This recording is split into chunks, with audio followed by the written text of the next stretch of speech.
Bueno, muchísimas gracias por ese gesto de calidez, de haberse acercado un poquito más. Buenas tardes a todos y todas nuevamente. Estamos ya en la penúltima clase del curso de formarnos de derechos humanos. Qué lástima, ¿no? Sí, bueno. Pero habrá otros, y habrá otros cursos de derechos humanos. Después viene el de economía social, lo saben. Después viene el de Malvinas, lo saben. Bueno. Pero sobre todo quisiera recordarles que la próxima clase no va a ser el jueves ni el viernes que viene, sino el martes a las 18 horas acá para escuchar a Remo Carlotto, que va a ser la última clase. Él va a hablar sobre políticas públicas en derechos humanos.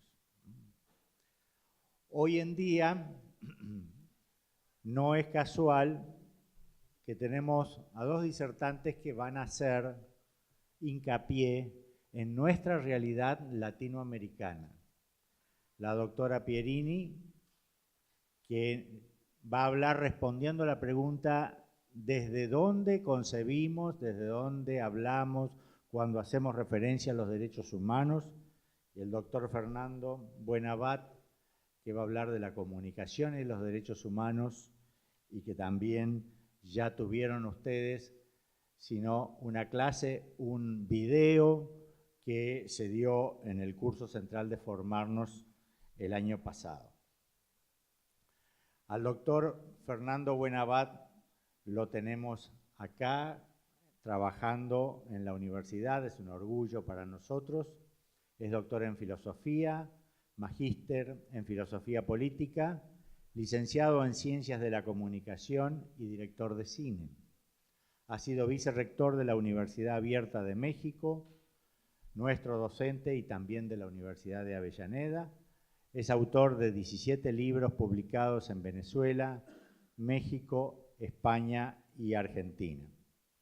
La doctora Alicia Pierini es abogada, fue subsecretaria de Derechos Humanos de la Nación entre el 91 y el 97, diputada de la Ciudad de Buenos Aires entre el 97 y el 2003 y defensora del pueblo de la misma ciudad. Es autora de numerosos títulos en la temática de derechos humanos, ejerce la docencia en la UBA, en la UNLA, en nuestra universidad, y en la de Lomas de Zamora. No está agregado acá, pero yo conocí a la doctora Alicia Pierini cuando trabajaba como abogada en el movimiento ecuménico por los derechos humanos, al cual también yo estuve ligado como militante de derechos humanos.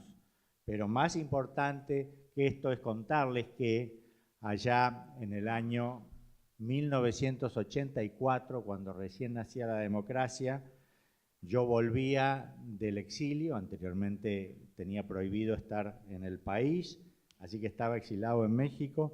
Volvía con una mano atrás y otra adelante y estaba haciendo un relevamiento de organizaciones sociales que estuvieran en condiciones y con la voluntad de recibir otros compañeros exilados para que pudieran tener una inserción social, un trabajo, por lo menos como para empezar. Era así, ¿no? Todo de a poquito y pobrecito. Así empezamos en la democracia todavía. Este tema de los derechos humanos, como ahora se conoce, encumbrado, reconocido, instalado, lo hemos hablado en otras clases, es el resultado, el producto de una larga lucha, de una larga movilización, de una larga tarea de los organismos de derechos humanos y finalmente de un gobierno que, tomando el toro por las astas, le dio el nivel que tiene hoy en día. Pero en aquellos años no era así, hubo que construirlo, por supuesto. Había empezado con unas pobres locas, como se les llamaba, que daban la vuelta a la pirámide de Mayo, nuestras queridas plazas de Mayo. Bueno, en aquellos días,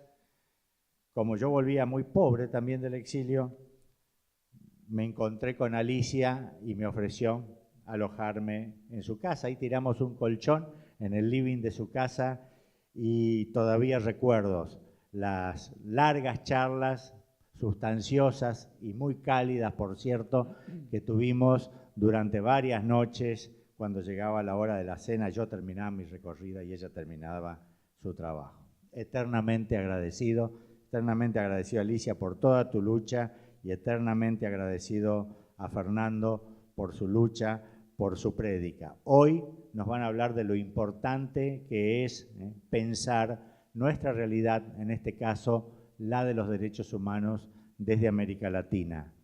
El conocimiento no surge de la nada, y lo hemos dicho muchas veces, no es un conocimiento universal que trascienda las necesidades y las realidades particulares. El conocimiento surge con la necesidad de darle respuesta, claridad, luz a las problemáticas locales, a las problemáticas regionales, a las problemáticas que cada uno tiene. Y en la medida en que más profundamente abrevan en lo local, como ha sido el caso de nuestro Martín Fierro, más internacional, más universal se vuelve esa reflexión, porque esa profundidad que solamente puede surgir del espacio, del conocimiento situado, es lo que le da riqueza y profundidad como para decir, esto habla del hombre en general.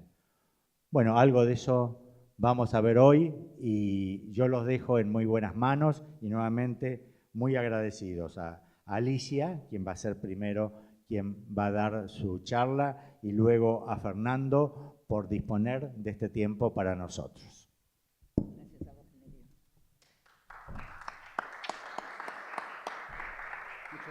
Muchas gracias. Bueno, no hace falta que diga buenas tardes a todos y todas. Gracias por esta invitación para poder estar aquí charlando con ustedes. Bueno, me siento así, tengo el micrófono a mano. Yo estoy más acostumbrada a caminar y a ir hablando y caminando. Puedes caminar si quieres, podés acercar el micrófono. Bueno, decía entonces que más allá de lo anecdótico que contaba recién Nerio, de los cargos que uno puede haber ocupado, creo que me gustaría empezar por decirles que en nuestra época no solamente no existían las palabras derechos humanos, sino que no teníamos la menor idea de lo que eran los derechos humanos. Pero resulta que en realidad no es que no tuviéramos idea de cuáles eran los contenidos que después se llamaron derechos humanos, sino que la palabra derechos humanos ingresa a nuestro lenguaje cotidiano precisamente cuando es el momento de mayor vulneración de los derechos, que es durante la dictadura del terrorismo de Estado del 76 en adelante. Antes, cuando yo defendía presos políticos, nos llamábamos defensores de presos políticos gremiales y estudiantiles. Así era de larga la tarjetita que teníamos, defensor de presos políticos gremiales y estudiantiles. No hablábamos de derechos humanos, hacíamos derechos humanos. Y ahí me parece que eso es algo que hay que tener en claro. Una cosa son las palabras y otra son los contenidos. Los contenidos de derechos humanos que hoy tenemos ni siquiera son los mismos contenidos que ingresaron cuando ingresaron las palabras derechos humanos como una reacción, lo decía recién Nerio, una reacción en parte de los organismos de derechos humanos, pero en realidad una reacción de las víctimas de la dictadura que pedían por sus hijos o por sus nietos. Y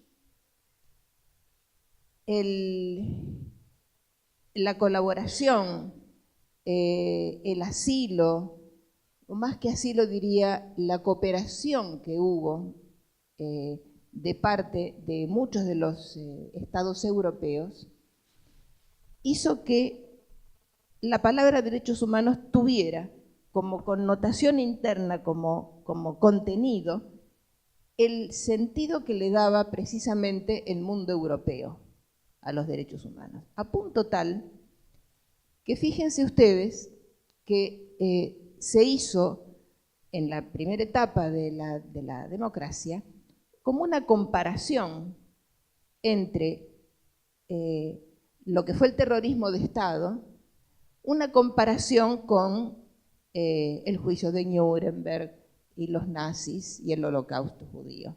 cuando en verdad poco tienen que ver las luchas de liberación que hubo en este país y que ocasionaron precisamente las dictaduras en el continente a partir de la doctrina de la seguridad nacional, de lo que eran las luchas de liberación que llevaba todo el continente, que todas las juventudes del momento tenían sus propias organizaciones en rebeldía, y fundamentalmente como fue después de la Revolución Cubana, y poca relación tenía que ver la cuestión de la Segunda Guerra Mundial con lo que era la política que existía en nuestro continente a partir de la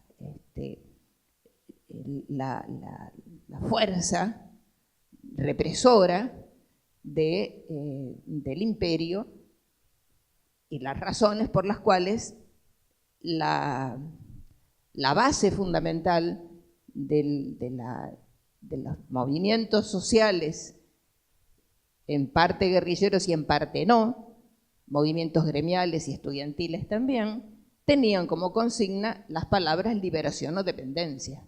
¿Qué significaba eso?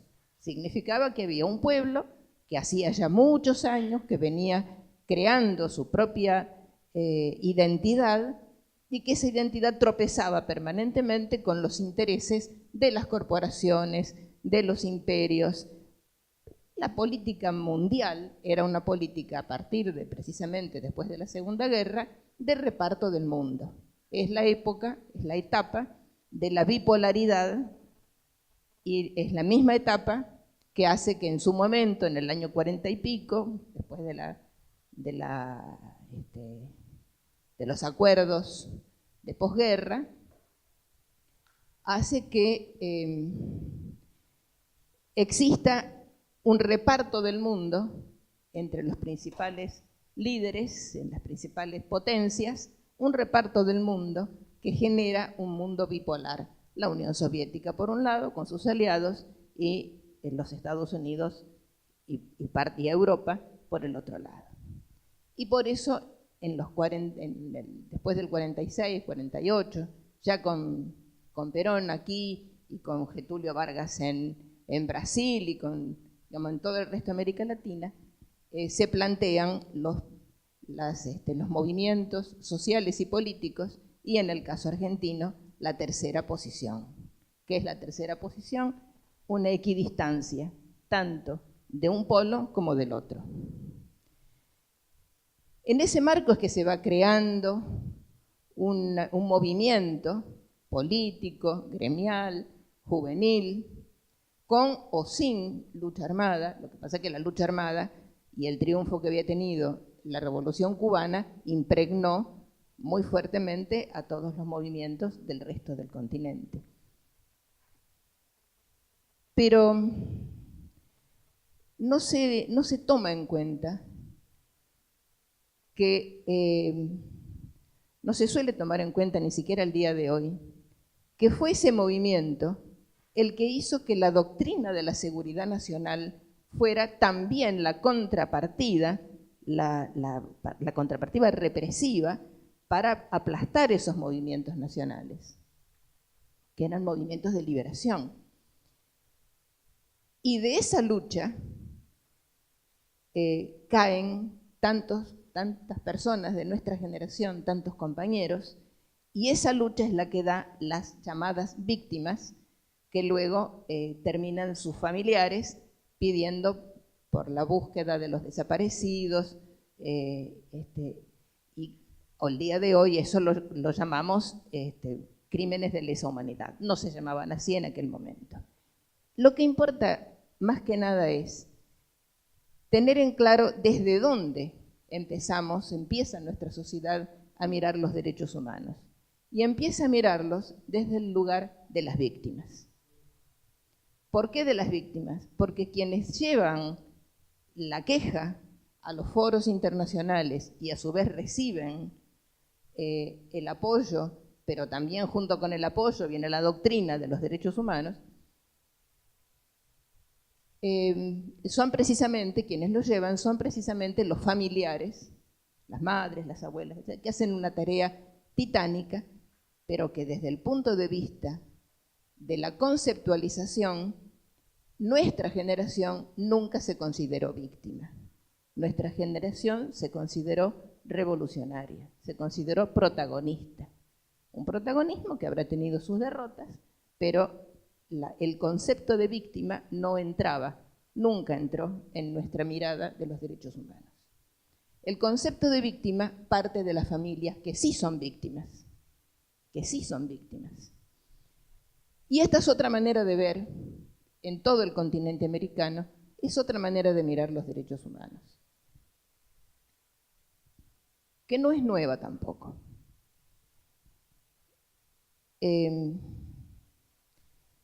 Cabe decir que así como cuando se habla de derechos humanos en la doctrina europea se pone como gran ejemplo lo que fue la Segunda Guerra Mundial, fundamentalmente, por los campos de concentración, por la tortura,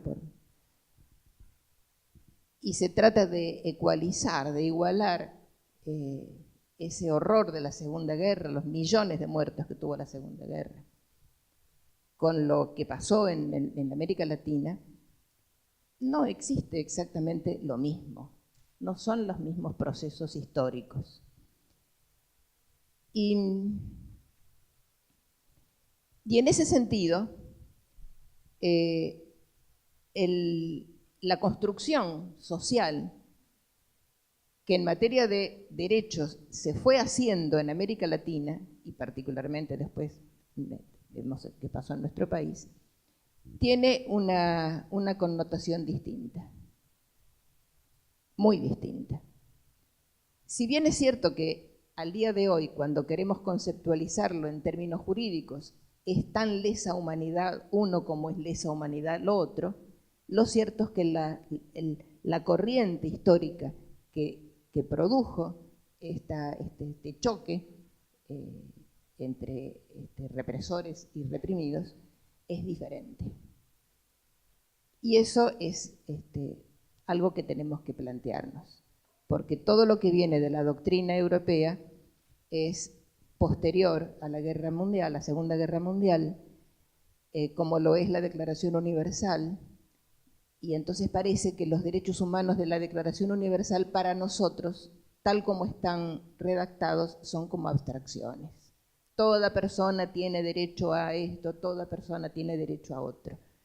A menos de un año de la Declaración Universal, en este país estaba la Constitución de 1949, donde los derechos humanos son derechos en situación, son derechos para personas, son los derechos del trabajador, son los derechos de la familia, son los derechos de la educación.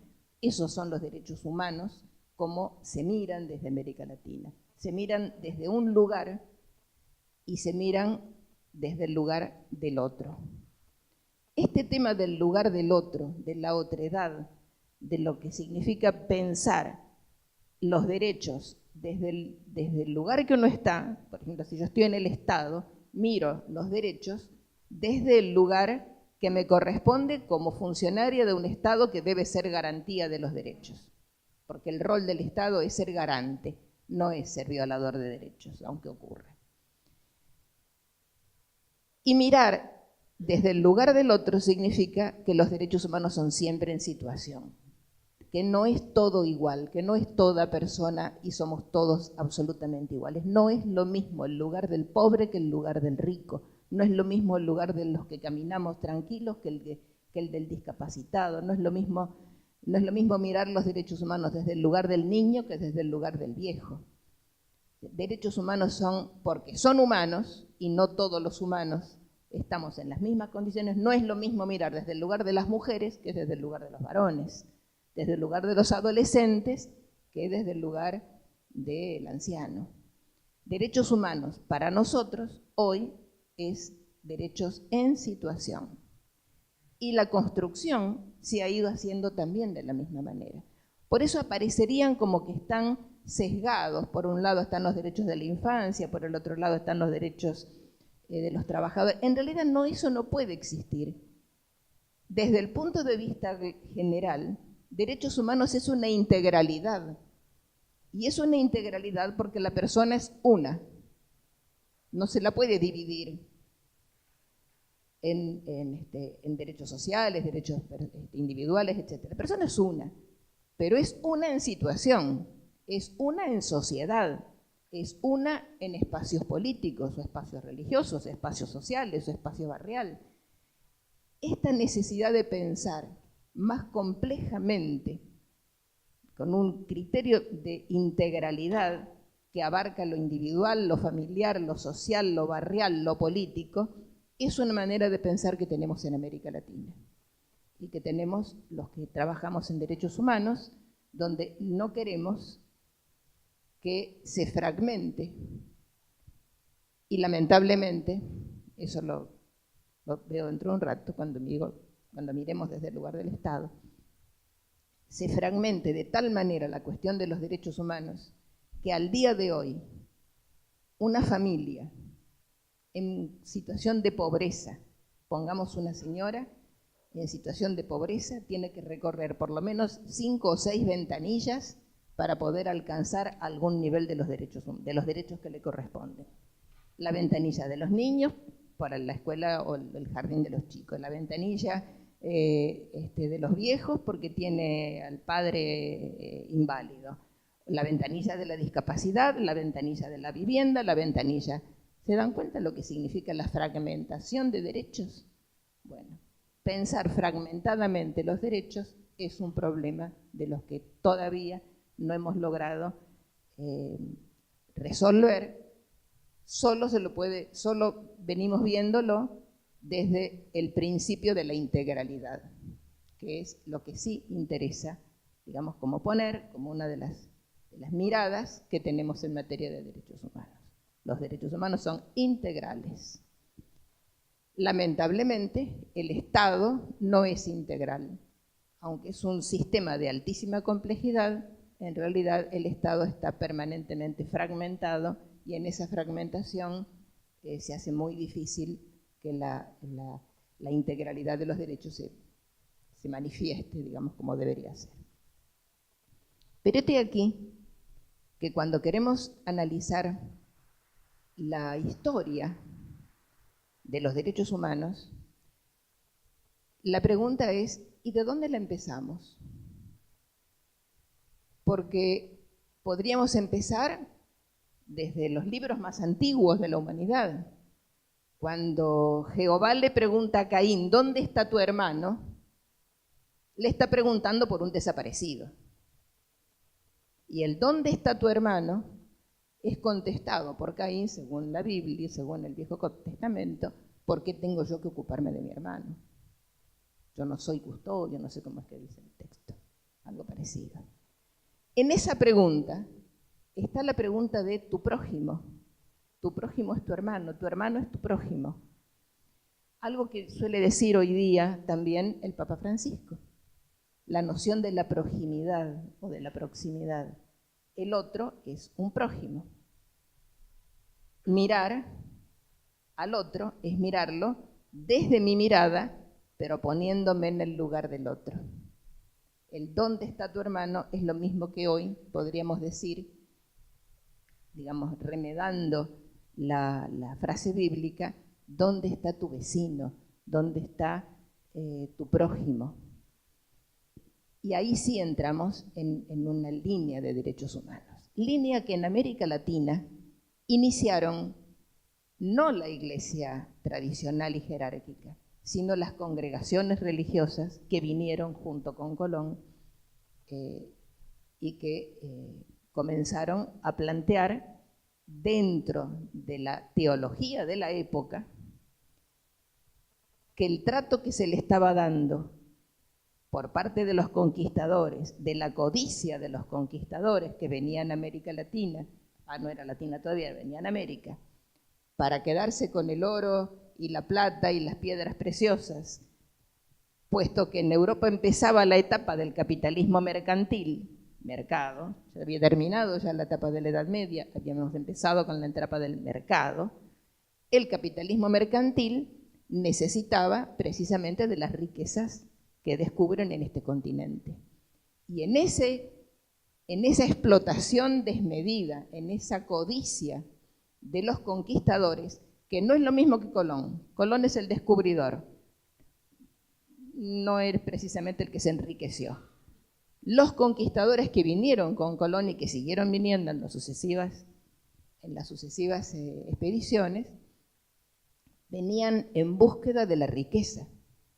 Y esa riqueza es lo que hace que el imperio español sea un imperio, porque es el que logra con la riqueza, con los saqueos que hacen al continente americano, logran ser un imperio europeo. ¿Qué pasaba mientras tanto? Hay congregaciones, entre ellas la de los dominicos, y dentro de los dominicos, Fray Bartolomé de las Casas.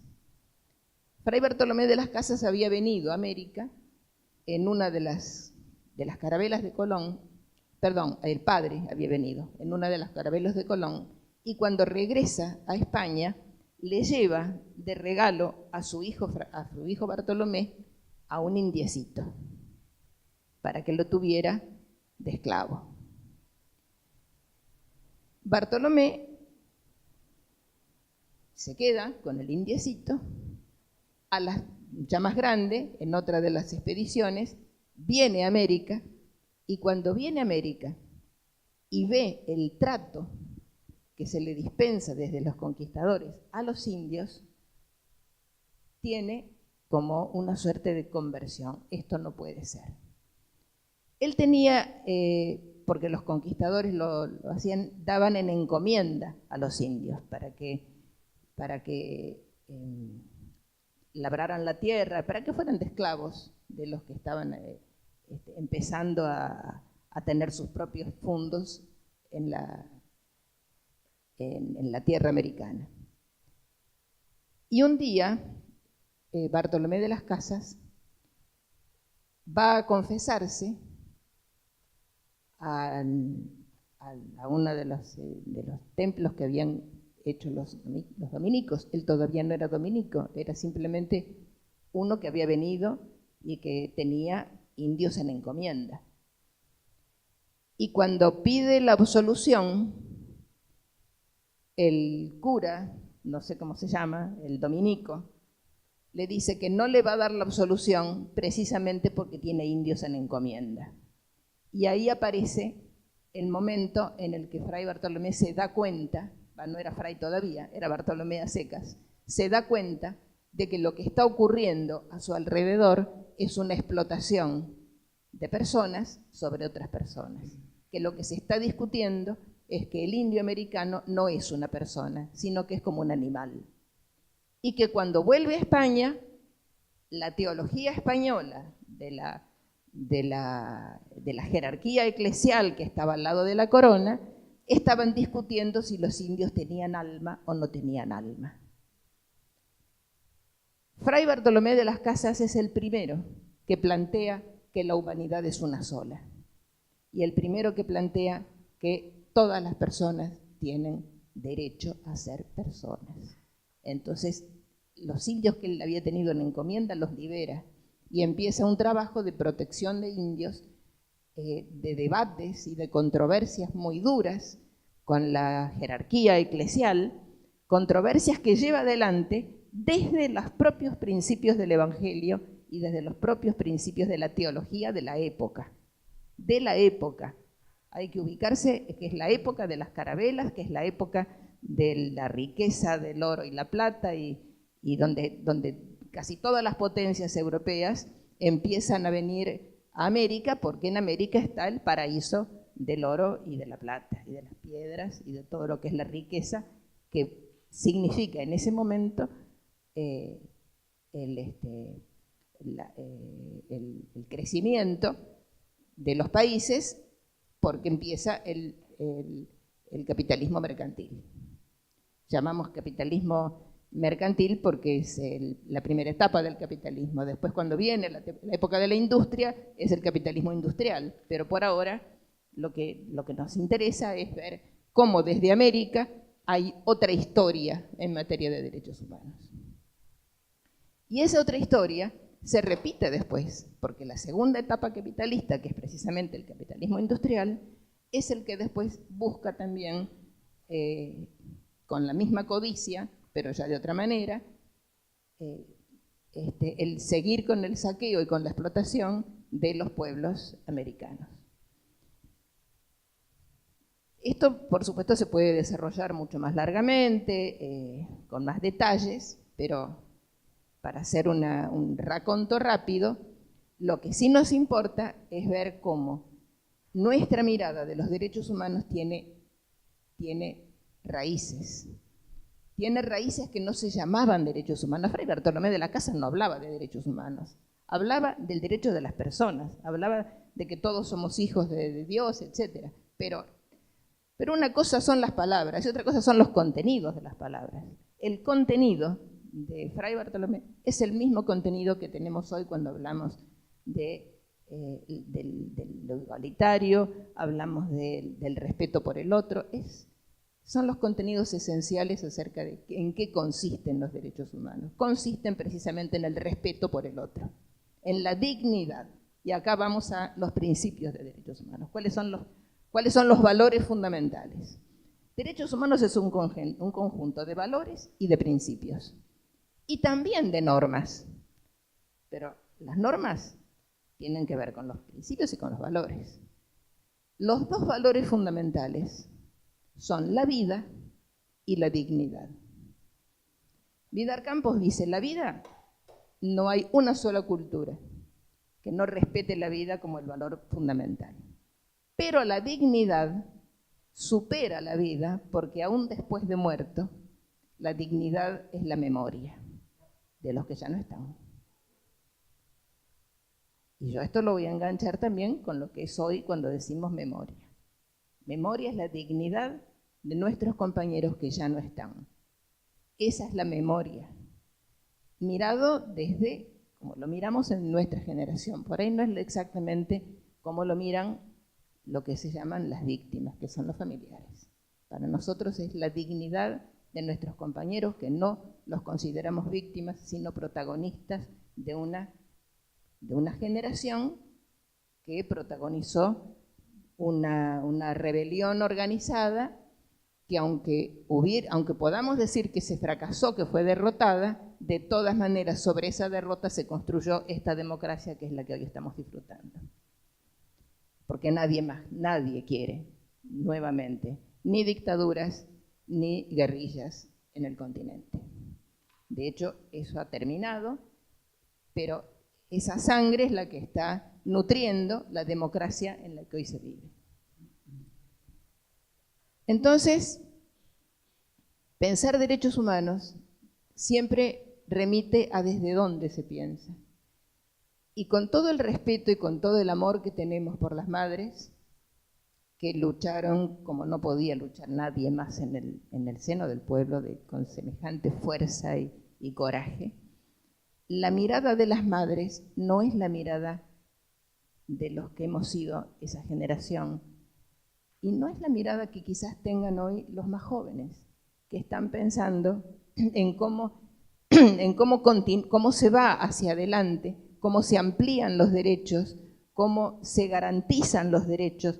Lo que hoy da la doctrina de la vigencia de los derechos humanos es cómo se accede a ellos, cómo se los garantiza, cómo se amplían, cómo existen, cómo se los normatiza. Hoy pensar derechos humanos es pensar en positivo. Pensar en positivo es consolidarlos y ampliarlos y profundizarlos y que haya accesibilidad y que haya verdad. Por eso la consigna de verdad es una consigna positiva. Es verdad sobre la historia, es verdad sobre los hechos. Y quizás lo que hoy se está pensando en buena parte de la doctrina latinoamericana es que además del derecho a la vida, derecho fundamental, habría que agregarle otra concepción, que es el derecho al proyecto de vida. No es la vida de cualquier manera, es el proyecto de vida. También merece ser cuidado, ser validado y protegido por los derechos. Decía entonces que por un lado tenemos valores, la vida, la dignidad y el proyecto de vida como valor, pero también tenemos principios en materia de derechos humanos, y los principios tienen que ver con la justicia, con la equidad, tienen que ver con la integralidad de los derechos, tienen que ver con un principio que se suele llamar principio pro homine. ¿Qué quiere decir el principio cuando hay una controversia entre dos derechos que están casi, no digo en colisión, pero que hay controversia, que hay conflicto? Siempre en derechos humanos hay que proteger al más débil. Bueno, el tema de los principios es largo. Eso hay que venir con el PowerPoint porque son como 30 los principios. Pero importa saber que hay principios básicos los de accesibilidad, de inviolabilidad, bueno, son muchos, no los voy a decir uno por uno. Además no me los acuerdo todos de memoria tampoco. Entonces, al día de hoy, ¿qué vemos nosotros? Vemos que hay una línea de tiempo, una línea histórica en materia de derechos humanos que no se llamó derechos humanos siempre, pero que tiene los contenidos de los derechos humanos. Por ejemplo, la Asamblea del año 13, ¿fue o no fue un organismo de derechos humanos? ¿Se acuerdan ustedes de la Asamblea del año 13? Abolición de la esclavitud, abolición de los títulos de nobleza, todas las personas son iguales en derechos, etc.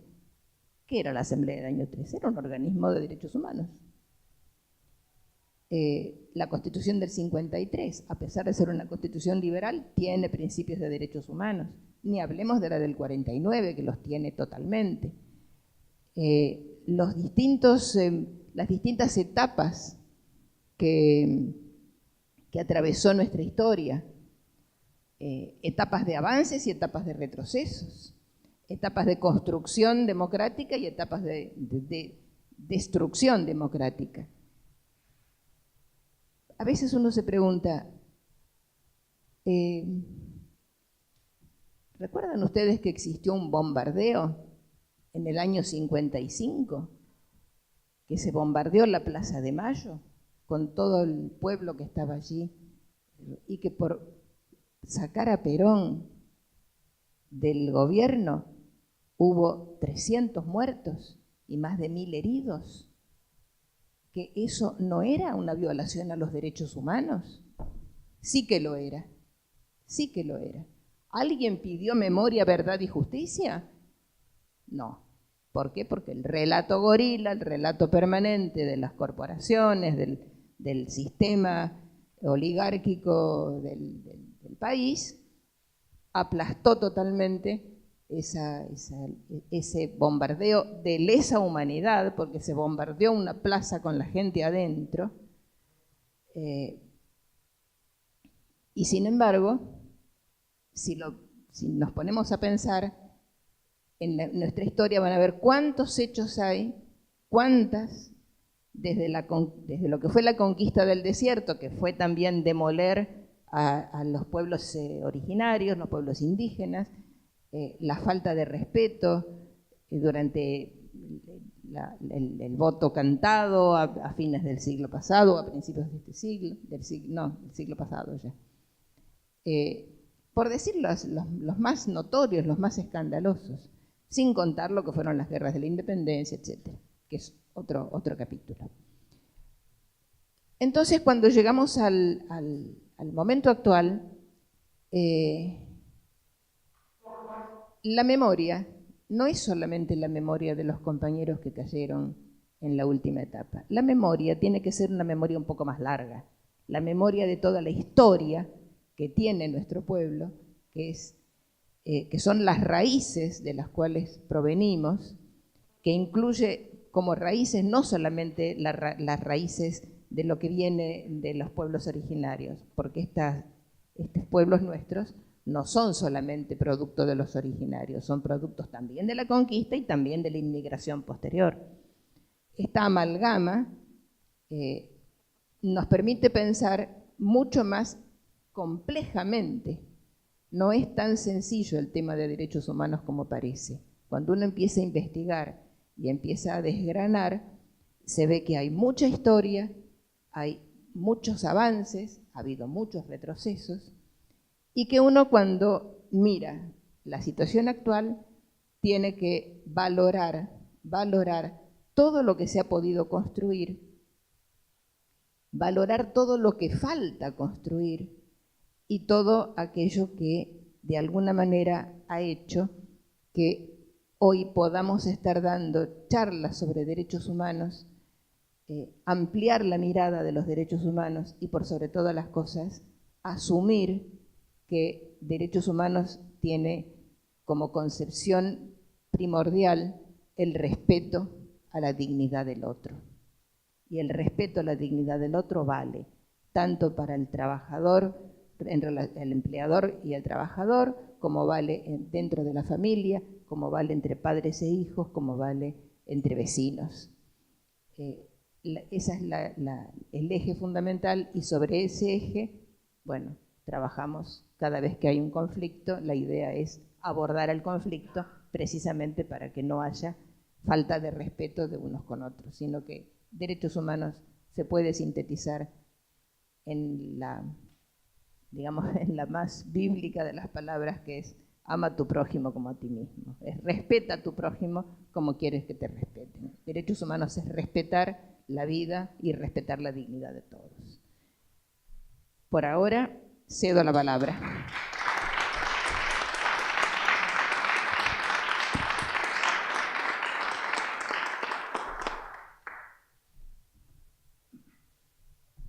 Casi 40 minutos. Me excedí. Muy nutridos, ¿no? Muy ricos. Bueno, yo también quiero saludarlos a todos y agradecer la oportunidad de venir a esta experiencia, a vivirla y a compartirla y a disfrutarla, porque le sigo los pasos lo más de cerca que puedo a este proyecto Formarnos, porque me ha inspirado mucha curiosidad desde hace meses. En otra ocasión había sido invitado y lamentablemente no pude venir, sino a través de un video que me hicieron favor de traer. Y hoy, bueno, para mí realmente es un privilegio poder venir acá a saludarlos, a conversar un rato y a contar algunas cosas que nos ponen en coincidencia, que son temas que están íntimamente ligados en todo el continente. Yo soy mexicano, vengo de ese lugar que dicen que está muy lejos de Dios y muy cerca de Estados Unidos.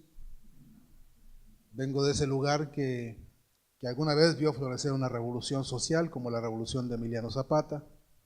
Vengo de esa tierra que ha sido tierra de muchos dolores, pero también tierra de grandes esplendores, tierra mesoamericana, tierra de la cultura tolteca, olmeca, azteca, maya, tierra donde hay 35 pirámides, algunas de ellas todavía sin rescatarse por razones incluso políticas.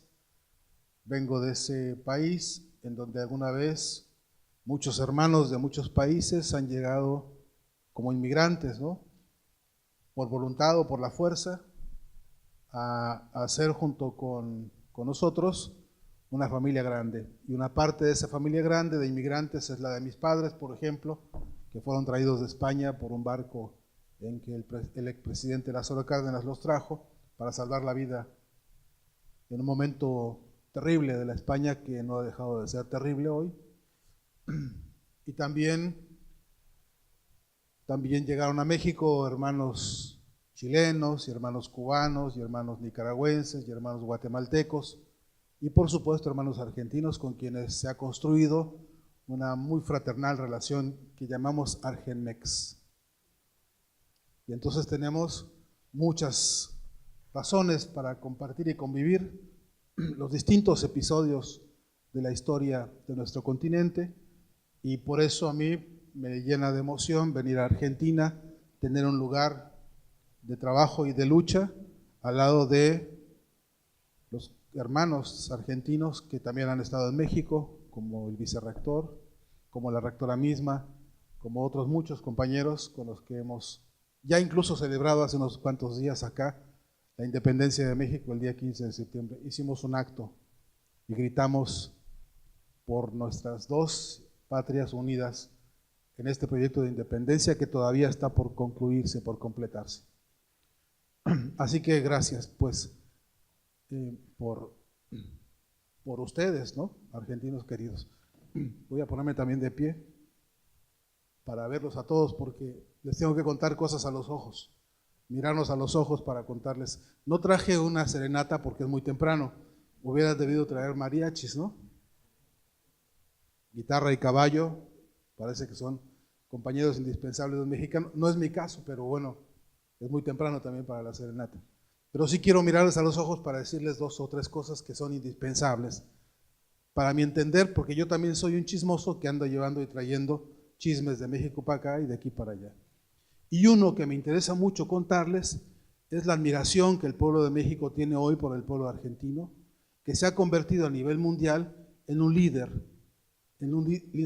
apreciado y respetado por la gran batalla en materia de derechos humanos que se ha dado en este país, por las grandes importantes victorias que, convertidas en lo que son hoy, como bien decía la profesora, hoy, en las condiciones de hoy, en las circunstancias de un mundo tan complejo como es este, en las realidades que nos toca presenciar. Argentina es un país que lidera y que nos inspira en todo el continente por su ejemplo en materia de derechos humanos y sobre todo de castigo a los responsables de una etapa profundamente dura y dolorosa de la Argentina, a los responsables de la desaparición de los 30.000 que también son nuestros en todo el continente y que sentimos como propios en la solidaridad que nos hermana pues de México hasta estas tierras.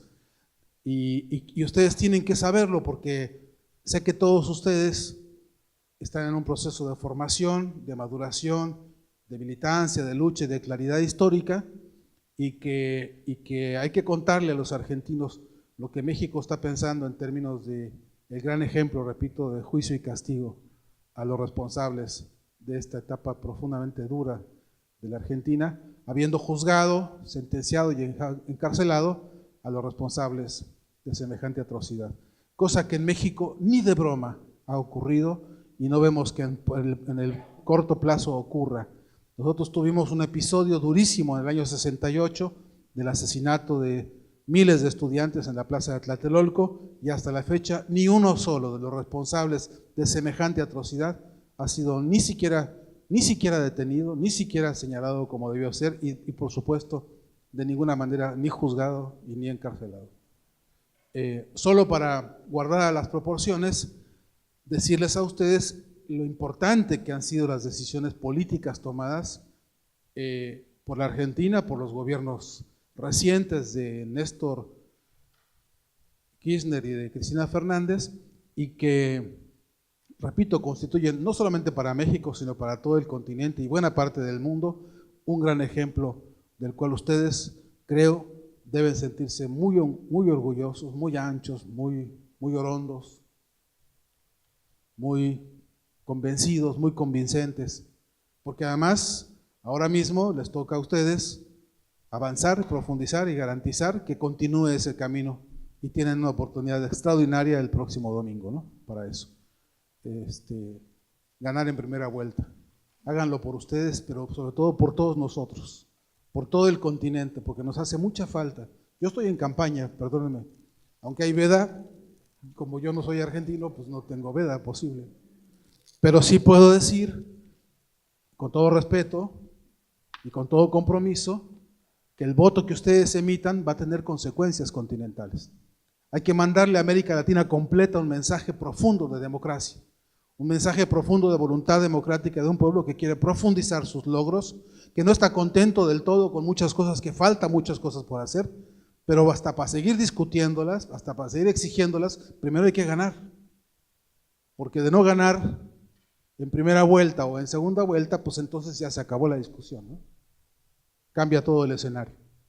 Así que la oportunidad del domingo, créanme, es una oportunidad que anhela un continente, que ojalá ustedes puedan sentir el acompañamiento de mis compañeros mexicanos que me han dicho todos estos días, no saben ustedes la cantidad de correos y de mensajes atentos y preocupados, cómo están las elecciones y si va a ganar Scioli, y si hay que, ¿qué hacemos todos para apoyar y para ayudar desde México? Porque todo el mundo siente como propia la victoria de este pueblo.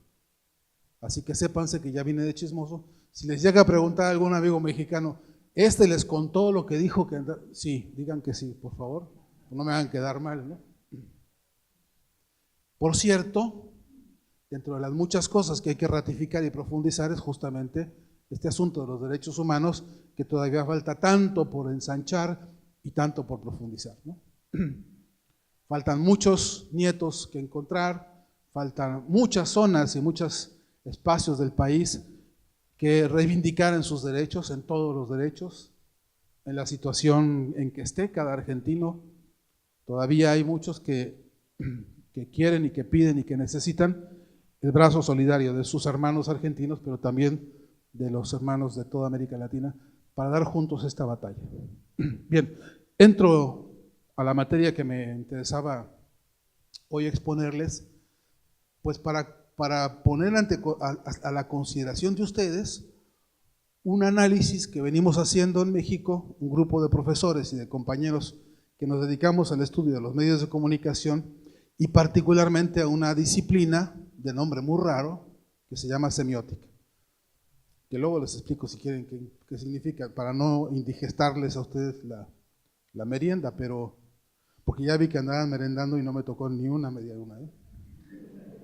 Ni una todavía, así que después demandaré mi derecho a la media luna para que estemos iguales todos, ¿no?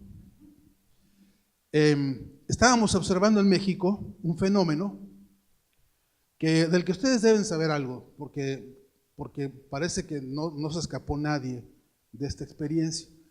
Estábamos observando con detalle, y hemos trabajado algunos años sobre este caso, de qué manera el tema de los derechos humanos como una gran conquista política de nuestro tiempo se ha venido ocultando y escondiendo en manos de los intereses de las oligarquías de cada país y en manos de la manipulación de los medios de comunicación que en todos lados se da, que son re buenos para engañar, que son re buenos para alterar la realidad, para mentirnos y encima para convencernos de que lo que ellos dicen es cierto y que nosotros siempre estuvimos equivocados. Entonces buscamos un ejemplo, mejor dicho, un mal ejemplo, porque así es, para poder estudiar este problema de los derechos humanos y otro conjunto de problemas políticos a partir concretamente de un hecho de corte comunicacional y televisivo. Me refiero al Chavo del Ocho. Todo mundo sabe aquí, perdóname, ¿quién es el Chavo del Ocho? ¿Hay alguien que no lo sepa? ¿Puede levantar la mano el que no sepa? ¿Lo aman? Pues me va a tener que disculpar porque lo que voy a decir del Chavo, sígalo amando, no es personal. Pero déjeme decir algo que quiero decir. Me interesa saber si todo el mundo, porque voy a hablar de algo que a lo mejor no conocen, ponerme a salvo. En realidad, debí haber traído un video que lamentablemente no pude convertir a la norma de acá y entonces, pero además después dije qué bueno que no lo traje porque si ya todos lo han visto, eso me ayuda a ahorrarme ese tiempo, ¿no? Y no abusar de la agenda. Pero quería llegar al punto en el que pedirles a ustedes que recuerden, si pueden, ahora, al menos 3 imágenes del Chavo del Ocho. 3 concretamente. Una, al Chavo del Ocho metido en un barril. ¿Todos lo vieron? 2, al Chavo del Ocho siendo golpeado por un adulto. ¿Todos lo vieron? 3, al Chavo del Ocho llorando. ¿Todos lo vieron? ¿Hay alguien en esta sala que legítimamente se levante y diga, yo no lo vi nunca? Que hable ahora o que calle para siempre. No, parece que no. Porque parece que el proyecto del Chavo del Ocho, que se ha distendido por todo el continente, ha merecido no solamente que se ha visto y conocido por muchas generaciones, sino que además ha sido premiado por ya no sé hoy mismo cuántos gobiernos de América Latina. Hasta donde yo llevaba la cuenta, al menos por 28. Incluyendo el Caribe, por supuesto. Y que en cada país ha merecido reconocimientos hasta la hora misma en que falleció su autor, de nombre Roberto Gómez Bolaños, apodado Chespirito. Él se puso ese apodo, perdóname, porque él decía que era como Shakespeare chiquito, ¿no? Porque era como él decía que era gran escritor, pues se puso Shakespeare chiquito. Entonces este Shakespeare chiquito inventó un personaje que se llama el Chavo del Ocho, el que empezó a llamarse así porque era un programa de televisión hipotéticamente para niños que se transmitía por el Canal 8 de México allá en el año 71, cuando empezó. Chavo del Ocho porque era en el Canal 8, y luego porque decían que vivía, no sé del 8 de dónde lo sacaron, porque nunca vivió en ningún departamento, ni en una casa que tuviera el número 8.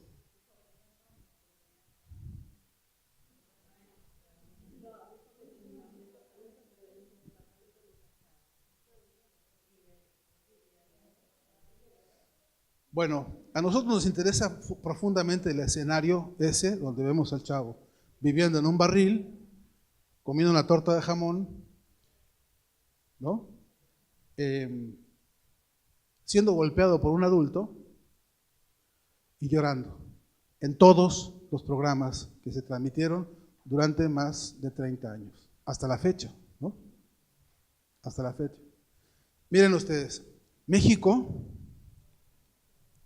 y la Ciudad de México ocupa el segundo lugar mundial en niños de la calle. Bueno, hoy ya hay nietos de la calle. Es decir, 3 generaciones de familias viviendo en el abandono total en las calles, teniendo ahí sus familias y esas familias teniendo a sus familias, y entonces ya hay ahora nietos de personas que nunca en su vida tuvieron una casa donde tener el derecho a la vivienda. Por ejemplo, 500,000 de estos niños viven hoy en las calles de la Ciudad de México. 500,000. Es verdad que es una ciudad infernal donde el número de habitantes ronda los 22 millones de habitantes en la Ciudad de México y el área conurbada. Y es verdad que esos 500,000 se han vuelto personajes invisibles de la Ciudad de México, porque nadie quiere verlos, porque nadie quiere enterarse de esa realidad, porque andan por ahí limpiando vidrios de los autos, porque andan por ahí durmiendo en las cloacas, porque andan por ahí en la prostitución y en el hurto y en las drogas, porque andan por ahí en ese sector de lo social que se vuelve invisible a los ojos de la vida cotidiana y de los que nadie se ha hecho cargo en todos estos años, largos años. Por lo menos diré, en los largos años en que el Chavo del Ocho aparece como programa de televisión, donde uno de sus protagonistas, es decir, el mismísimo Chavo, es un niño de la calle. Vean ustedes, en 30 años, los trabajos que venimos realizando hasta ahora nos demuestran que en 30 años de televisión, el Chavo del Ocho jamás recibió un solo abrazo solidario de la comunidad social en la que vive. Nadie lo ayudó para ir a la escuela, nunca. Nadie lo llevó para vivir en una casa caliente, dormir en una cama limpia, nunca. Nadie lo atendió para que se bañara y tuviera salud, nunca. Nadie lo ayudó para que fuera a la escuela y tuviera formación primaria, secundaria, universitaria, pública, gratuita, diversa, como esta misma, ¿no? Nadie nunca en todos esos años al Chavo del Ocho le tendió un abrazo solidario en defensa de sus derechos. Todo lo contrario, vive de la limosna. Alguien le regala la torta de jamón y más o menos eso por eso come. Alguien más o menos le regala una camiseta y es lo que se pone. y unos zapatos que se encuentran por ahí son los que se calzan. El Chavo es el compendio de todos los abandonos que un niño puede sufrir en condiciones de absoluta marginalidad. Por si lo que acabo de decir fuese poco, encima hay un adulto desempleado que no hace sino descargar todas sus frustraciones sobre ese niño, golpeándolo con el dedo, ¿cómo se llama este dedo? Medio, ¿no? Anular. Ese es el del anillo, ¿no? El dedo mayor, que lo dobla de tal forma que el golpe sobre la cabeza, si nosotros hiciéramos el cálculo, hicimos una estadística en este trabajo, en el que promedio el Chavo recibe 3 golpes de don Ramón por programa. Si en uno solo de esos episodios, hipotética, imaginativamente, pensemos, alguien golpea a un niño de esa manera 3 veces, ese niño necesitaría ir a algún puesto de emergencia a ser atendido por el potencial traumático de semejante golpe. Pero no solamente no hay un adulto que acuda en defensa de ese niño en esa comunidad social que se llama la vecindad del Chavo del Ocho, sino que todo lo contrario, lo que hay son risas. Suena el disco automáticamente, ¿no? En alguna época decía Bolaños, el único programa que no tiene risas grabadas, pero eso le duró poquito. Después parecía que era indispensable rematar la violencia con risas. Véanlo, porque todavía lo están pasando. Canal 9 por la mañana y después lo repiten por la tarde-noche. ¿No? Ahí lo tienen a la vista. Si esto fuese poco, además, nosotros sabemos que la perspectiva de esos derechos de los niños, por ejemplo, México es uno de los países que de inmediato suscribió ante la Convención Internacional de los Derechos de los Niños, suscribió el documento que avala o que avalaría la defensa y la protección de los menores. Eso dicen los documentos, eso dicen los acuerdos internacionales, eso dicen las convenciones democráticas y diplomáticas, eso dicen las reuniones de los políticos, eso dicen algunos especialistas en algunas universidades y academias en las cuales el documento ha sido validado y convalidado como un ordenador político de la relación y la defensa de la infancia. Pero en la televisión mexicana y hasta hoy, no solamente no contentos con lo que se ve con el programa, además ahora se han hecho dibujos animados, en los que la misma estructura y el mismo desarrollo del discurso de la violencia contra los niños se ejerce una y otra vez. De modo que tenemos ahora, además de las generaciones de niños de la calle que siguen estando ahí, ahora tenemos generaciones de televidentes que han acompañado la violencia contra los niños, televisada, dramatizada y llevada al espectáculo del negocio televisivo que es Televisa. Por cierto, Gómez Bolaños, por ese concepto, por esa operación de usar la desgracia de este niño, se enriqueció de las maneras más demenciales. No me voy a meter con eso ahora porque me lleva mucho tiempo sacar las cuentas de los millones y millones y millones de dólares que ha cobrado Bolaños en toda América Latina por la transmisión y retransmisión infinita de la serie en todo el continente, negociando con una problemática social que involucra este asunto concreto, que es la violación de los derechos de los niños y específicamente la exhibición farandulesca de la violencia contra los niños. Pero tampoco es lo más grave todavía, porque además de que hemos sido varias generaciones mirando eso de manera absolutamente impune, el otro problema es que no hemos desarrollado ni siquiera una corriente crítica latinoamericana capaz de oponerse a semejante clase de espectáculos, que no solamente es el espectáculo del Chavo, porque hay muchos más que son muy parecidos o que son idénticos, por cierto. Después nos detenemos, si ustedes quieren, en los videojuegos, después nos detenemos, si ustedes quieren, en toda esta maquinaria infernal de violencia digitalizada que por las computadoras o por los PlayStation, por todas las formas de juego, ahora se han propagado en todo el mundo y en todo el continente, que también constituyen, por cierto, una agresión psicológica muy fuerte contra los niños, ante la cual parecen no haber ni una sola determinación política capaz de poner a eso, por lo menos en discusión pública y abierta. Ya no digo ejercer el control que debería ejercerse como un problema de salud pública, específico y concreto y complejo. Pero lo que ha pasado además es que al chavo se lo ha usado como dicen acá, chupete televisivo, ¿no? Chupete, como para entretener a los niños, como para, no sé qué hacer con pero lo sientan a que vea la televisión. Y entonces, al constituirse muchos padres en el motor generatriz de esta conducta que es avalada por el adulto porque legitima que se siente a ver cómo el otro niño, cuando hace travesuras o hace lo que sea, es reprimido, entonces se cierra un círculo vicioso perfecto que es los padres mismos cómplices de semejante discurso, que además circula no en una televisión, no en un barrio, no en una zona, sino por todo un país y por todo un continente. Denme un segundo que termino y entonces hablamos de todas las preguntas, ¿sí? Quería cerrar la idea porque en esta órbita porque da la impresión de que en el conjunto de las tareas cruciales en materia de derechos humanos, no solamente con los niños, en todos los sentidos, en todas sus perspectivas, hay que incluir el papel específico de los aparatos de guerra mediática, lo que se llama aparatos de guerra ideológica. Así como hay bases militares en todo el continente, así hay bases mediáticas operando con ofensivas permanentes contra los gobiernos para la desestabilización de las democracias de América Latina.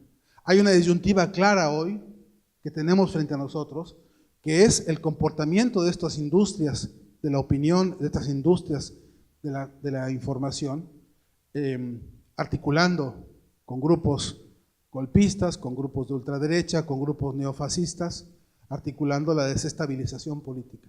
Argentina es un ejemplo de esto, que ha vivido durante los años recientes este escenario de ofensiva descomunal de toda la estructura mediática continental que constituye hoy una operación cóndor mediática. De la mano del Grupo Prisa de España, de la mano de Televisa de México, de la mano del Grupo Mercurio de Chile, de O Globo de Brasil, del Tiempo de Colombia, en fin, de todos los importantes aparatos de concentración mediática más duros del continente, transita un discurso único, que es un discurso antidemocrático, que es un discurso neofascista, que es el discurso que impulsa a los operadores de la derecha, por ejemplo, hoy en Argentina. Uno de los principales dueños de ese negocio se llama Paul Singer, que es nada menos que uno de los referentes de los fondos buitre. Dueño de Cablevisión, en sociedad con el Grupo Clarín acá, dueño de las estructuras mediáticas, por ejemplo, de los aparatos noticiosos que dan la vuelta por todo el continente y que operan con el sistema de rumores y el sistema de miedo constante. En ese epicentro, en ese centro, digamos, de operación mediática, transita una forma de la guerra ideológica que es la forma del acostumbramiento y del silenciamiento de las personas ante las peores canalladas, que empieza a ejercitarse desde los niños con programas específicamente como los del Chavo del Ocho, donde reconocemos que está pasando algo que no está bien, que se está convocando. ¿Quién en su sano juicio, qué padre en su sano juicio, aceptará sentar a su hijo a ver un programa en el cual la moraleja fundamental es que un niño sea golpeado y que termine llorando todo el tiempo en virtud de que un adulto lo ha reprimido con un golpe como los que le dan al chavo? Y que en última instancia ese niño no haya tenido en toda la historia de la serie ni un solo momento de reivindicación a sus derechos fundamentales como niño, como ser humano. Bueno, algunos compañeros con los que debatimos constantemente tienden a decirme, ya, qué exagerado es eso, no es para tanto, es un divertimiento, la gente se entretiene con eso, las personas lo quieren al chavo porque representa ternura, porque representa pues a una manera de pensar y de ser. Quizá dicen hasta es una crítica, algunos me han dicho, capaz que el programa hasta es una crítica a eso, al abandono del niño. Bueno, yo tengo argumentos para decir que no, la discusión está abierta, estamos tratando de incentivar los espacios de discusión en todos lados sobre este ejemplo y otros muchos que hay de cómo los aparatos de guerra ideológica llamados medios de comunicación, de los medios concentrados, se meten a nuestra cabeza y nos convencen de que la realidad que vivimos no es como es y que acabamos nosotros aplaudiéndoles a ellos lo que dicen que es. Que terminamos convencidos de que, pues como es entretenido y como es tierno, pues por eso, pase lo que pase, yo seré solidario con ese programa, que lo que está proponiendo y lo que está sosteniendo a lo largo de los años y de las décadas es el discurso precisamente más contradictorio respecto a lo que acá se ha hablado de los derechos humanos. Y una pregunta dura, de fondo, para terminar, dura, en serio dura, se las propongo para que, si quieren, charlemos sobre eso, es, pregunta, con todo respeto, verdad, cada quien en su foro interno, verdad sincerando, no lo respondan ahora, cuando lleguen a su casa en el espejo, peinándose, dirán, verdad, ya me di cuenta de cómo me manejan la cabeza y cómo me instalan principios y valores y antivalores con los que yo después ando dando la vuelta por el mundo sin darme cuenta de que necesito ejercer un poder crítico fuerte frente a ese discurso. Verdad que yo, cualquiera de nosotros, en un espacio como este, magnífico, de debate, para formarnos, ya incluimos formarnos en la crítica a los medios de comunicación y al discurso alienante que ahí se transita. Bueno, una primera respuesta con la que estamos trabajando en este grupo de investigación sobre semiótica de la comunicación es: no está mal ver al Chavo del Ocho, no está prohibido verlo. Lo que sí hay que hacer es mirarlo de manera crítica, siempre. No abandonar la actitud crítica frente al Chavo y frente a cualquier cosa, frente a cualquier noticiero, frente a cualquier cátedra y frente a cualquier mexicano que venga a hablar mal del Chavo del Ocho. Muchas gracias.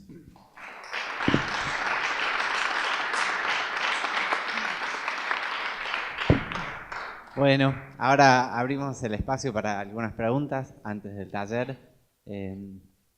Kai.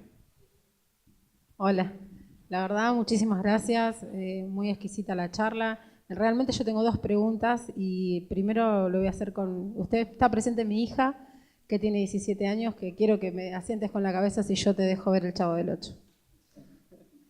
Nunca, porque me pareció que cuando lo veía que era chica es como que nunca, siempre estaban en lo mismo. Estaba la pobre señora viuda o solterona, estaba el señor que no conseguía trabajo, que no podía pagar su renta, y siempre estaba en lo mismo. Y de hecho me daba mucha cosa que el Chavo nunca tuviera una reivindicación, nunca tuviera un mimo, un abrazo. Si tenía un globo se lo pinchaban. Entonces, por ese lado justo estaba mi hija y mi hija sentaba con la cabeza porque a veces se cuelga en el canal a verlo y le digo, por favor saca eso porque yo tengo 39 años y lo veo siempre igual. No hay ningún avance en la vecindad. Eso es por un lado y bueno, me encantó que justo me haya acompañado. Así que muchísimas gracias, estoy totalmente de acuerdo y espero que a ella le sirva. Y la última pregunta, que va a la de señora. Me gustaría saber qué piensa usted, qué pensaría una mujer que en cautiverio tuvo un hijo y fue separada y esa persona fue desaparecida de alguna manera. Porque usted, me gustó mucho cuando usted dijo, o le presté mucha atención, disculpe la ignorancia, me toca muy de cerca el tema, cuando usted dice que las víctimas somos los familiares y que a lo mejor ellos desaparecieron en su justa y medida, no sé, lucharon por lo que ellos quisieron y desaparecieron y algunos murieron por esa circunstancia y por su lucha. A mí me gustaría saber su opinión acerca de esto. ¿Qué es lo que pensaría una mujer en cautiverio que es separada de su hijo?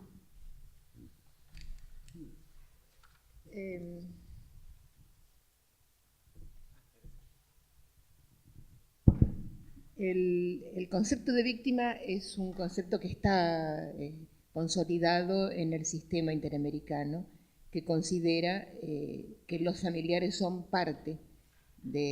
son víctimas. En cualquiera de las situaciones actuales, independientemente de lo que fue la época de los desaparecidos. Siempre cuando hay un hecho luctuoso, grave, importante de violación a derechos humanos de una persona, su constelación familiar es también víctima. Y por esa razón, cuando se pensó en las políticas reparatorias, se trabajó mucho precisamente con los familiares. Sin embargo, que me tocaba a mí, yo era la Secretaría de Derechos Humanos, cuando planteé yo las políticas reparatorias, no empecé por los familiares, empecé por los compañeros que habían estado presos, empecé por los militantes, lo cual puso en pie de guerra a los militares que estaban en ese momento alegremente sueltos por todos lados, diciendo, pero ¿cómo? Ahora tenemos una funcionaria que además de haber sido montonera va a darles plata a todos los demás montoneros. Sí, ¿por qué? Porque en verdad el Estado había agraviado a toda la sociedad a través de su grupo más rebelde. Y obviamente, si lo queremos mirar como víctimas, sí, yo no digo que no lo sean, lo que digo que el eje fundamental de construcción tenía que ver en parte con que eran protagonistas, pero fundamentalmente que había habido una opción de vida en la militancia. No era un accidente, no es que estaba caminando por la calle, vino un policía, hizo pum pum, no es el caso del chico que va al recital y que en una racia lo balean, no es lo mismo. Era una opción de vida que se sabía que tenía el riesgo de muerte, el riesgo de cárcel. Lo que nunca se pudo imaginar, y esto es verdad y esto me consta, es que iba a haber semejante nivel de aberraciones, como por ejemplo quedarse con los chicos, como por ejemplo hacer parir en la ESMA o en donde fuera y quedarse con los bebés, porque eso no lo hicieron ni los nazis, eso no se hizo en ninguna otra guerra. Es más, no se hizo tampoco en las guerras de América Latina. La única guerra de liberación que tuvo esta aberración de quedarse con los chicos, de que las madres parieran en cautiverio y quedarse con los chicos, eso solo ocurrió en la Argentina. Obviamente, allí la víctima es fundamentalmente el chico. Los chicos que están recuperados son hijos de una tragedia. Y eso es muy importante por eso ya no hay una reparación en términos económicos, una reparación psicológica, social, de amor por todo lo que ha pasado.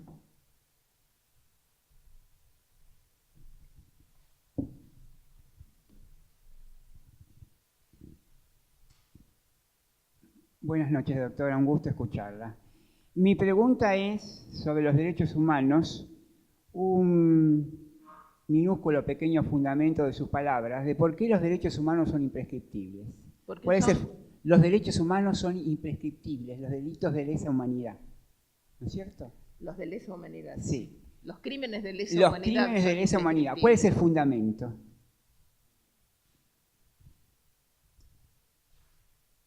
En derecho penal, la prescripción es parte de una lógica de que hay un tiempo de daño que no puede durar eternamente, sino que por eso se le dan, el derecho penal tiene condenas que van de 5 años a 15 años, 25, etc. Incluso hay hasta penas perpetuas en función de las condiciones que pueda tener el condenado. Lesa humanidad es otra cosa, es más que un crimen. Es un crimen contra la humanidad, porque el nivel de aberración no va solo contra una persona, va contra el principio vital de la humanidad. Por eso los crímenes de lesa humanidad son aquellos aberrantes. No es como el homicidio simple, para decirlo en términos penales. El homicidio simple es un delito, y ese delito tiene una pena que puede prescribir al cabo de determinado tiempo, o cualquier otra de las figuras penales. la figura del genocidio, de la lesa humanidad, y no me acuerdo cuál es la tercera, son 3 figuras solamente las que se consideran imprescriptibles y que están al día de hoy incluso incorporadas en el tribunal como parte de los crímenes contra la humanidad que tienen que ver, que trabaja, digamos, el Tribunal Penal Internacional. Hay una diferencia. Los tribunales que tenemos a nivel interamericano e internacional sobre violaciones, digamos, comunes a los derechos humanos, cuando hay una violación, el Estado, que debe ser el garante, es responsable también por no haber tomado las medidas de prevención, de investigación o de sanción.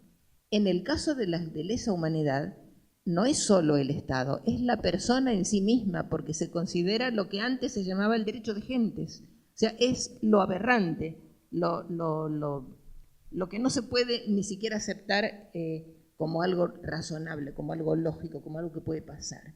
Eso es lo que le da carácter de imprescriptible. No puede terminar porque es demasiado aberrante y porque insulta, agravia a toda la humanidad. Es un principio que no es nuevo tampoco, viene del viejo derecho de gentes.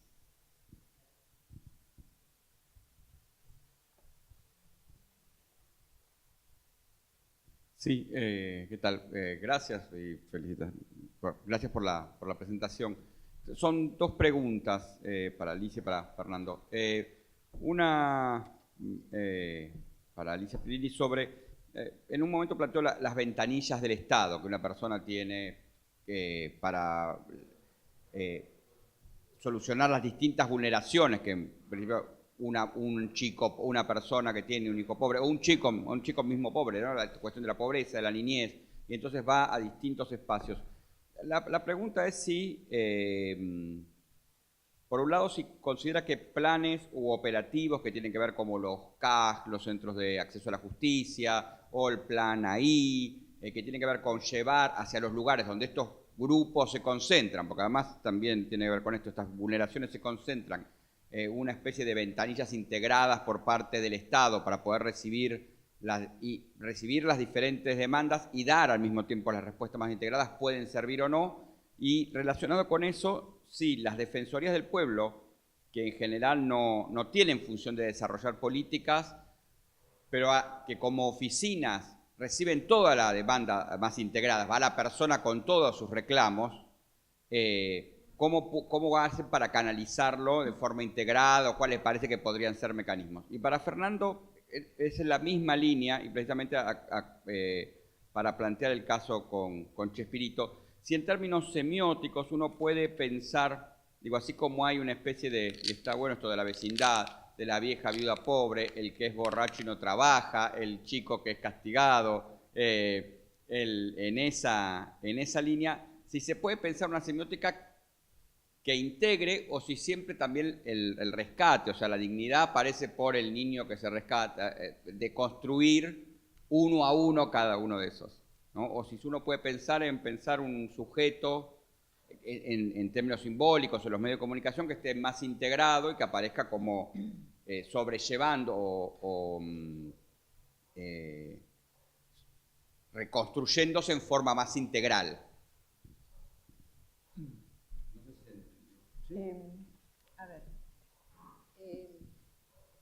Yo quiero decir una cosita en relación con lo importante de lo que dijiste vos antes, y es que engancha también con lo que planteaba yo, que en realidad tiene que ver con ver cómo nosotros en nuestras cabezas nos descolonizamos o no nos dejamos colonizar por lo que hoy son los medios, por ejemplo. O sea, es la descolonización mental. Y también eso tenemos que plantearlo un poco en derechos humanos. Lo que Gustavo me plantea es lo que a mí me quita el sueño, porque yo pienso desde el Estado, pienso desde las personas y pienso desde el Estado, y sé la responsabilidad de garantía que debe tener el Estado. La importancia de que el Estado no alcanza la manera como se ha ido construyendo el Estado, la complejidad, que ahora les voy a mostrar un organigrama para que vean lo que es un pedacito del Estado, ese sistema de alta complejidad que es el Estado, está aquí en todos lados, el Estado como tal, no puede recibir los conceptos de integralidad porque no tienen concepto de integralidad. No hay mirada sistémica, no hay mirada integral. Lo que uno hace desde las defensorías es casi un remiendo. Es como que somos la sala de guardia. Recibimos todos los heridos en sus derechos y vemos cómo esos heridos en sus derechos los derivamos a este lugar, a este otro, pero la integralidad es imposible. A mí me desvela la gestión de Estado, porque aún con la mayor buena voluntad, la gestión de Estado no alcanza a tomar a la persona que está herida en un derecho en su totalidad. Toma solamente el pedacito que, no, esto no. Es un poco lo que pasa en la medicina, ¿vieron? Ahora hay médicos generalistas, antes no lo sabía. El médico que fui yo el otro día, porque tenía un dolor acá en la cadera, me dice, no, pero yo no hago cadera, yo hago columna solamente. Pida otro turno en tal otra ventanilla. Yo me quedé mirando, porque es así, está fragmentada la medicina, y a ustedes les pasará que cuando van con un problema de salud, lo pasean por 54 consultorios, uno por los dientes, otro por los ojos, otro por el corazón, el otro por... Bueno, esto mismo está pasando en derechos humanos. No tenemos todavía el concepto de médico generalista. Entonces las defensorías están funcionando, y es lo mismo que los CAG, los centros de atención jurídica, como receptores de la demanda, pero esa recepción de la demanda, lo más que se puede hacer es ir llevándosela parcialmente a cada una de las ventanillas, digamos, que tiene el Estado. Y no es poco, porque si hay algo que es necesario para la gente común, es tener una rampa de acceso a todos los beneficios que puede dar el Estado. Y muchas veces la gente desconoce por dónde es la rampa de acceso. El tema de la accesibilidad es la tarea fundamental que tenemos en las defensorías del pueblo. Yo lo que tengo acá lo suelo usar para los compañeros con los que trabajo sobre gestión pública. Esto que les voy a desplegar es un organigrama.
Fíjate que unido con esto yo creo que hay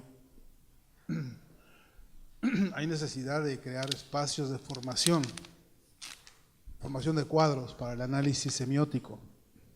Es decir, para poder desmontar los contenidos, para poder ver cuál es el sentido de estas producciones televisivas, mediáticas, como quiera llamársele.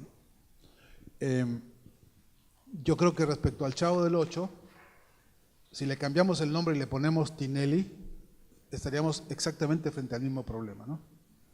Porque si en el Chavo del Ocho tenemos al que golpea al niño, en Tinelli tenemos al que le corta la falda a las mujeres con esta cosa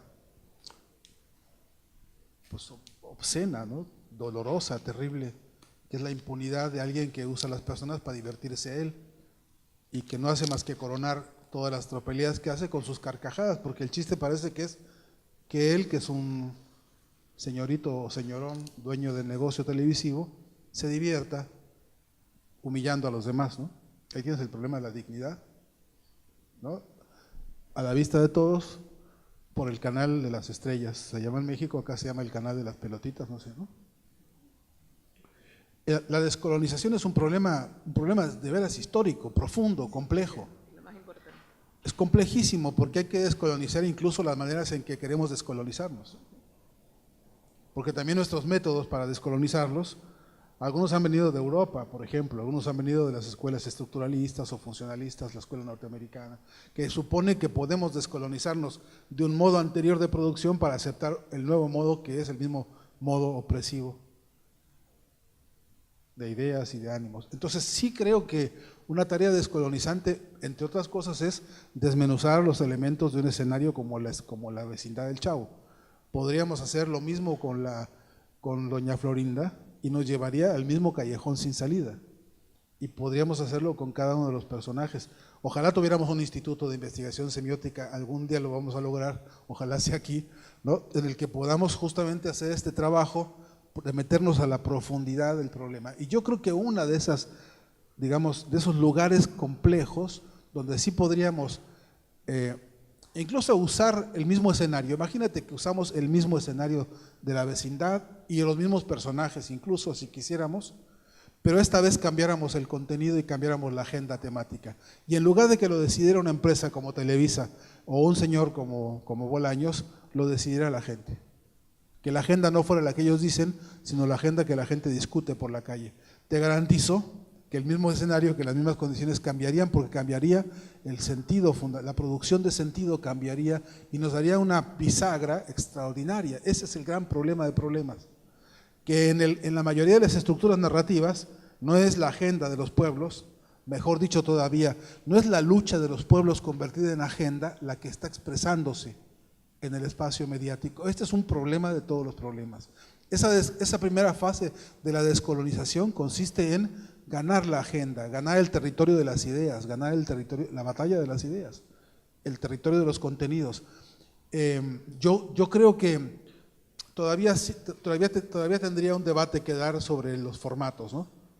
Habría que discutir si una vez que entremos a discutir los contenidos, luego vamos a ver si sigue siendo tan útil la vecindad y siguen siendo tan útiles esos personajes para relatar el problema. Ya lo veríamos, porque no hay un trabajador ahí de la clase trabajadora que no se note la batalla y la lucha diaria por la sobrevivencia.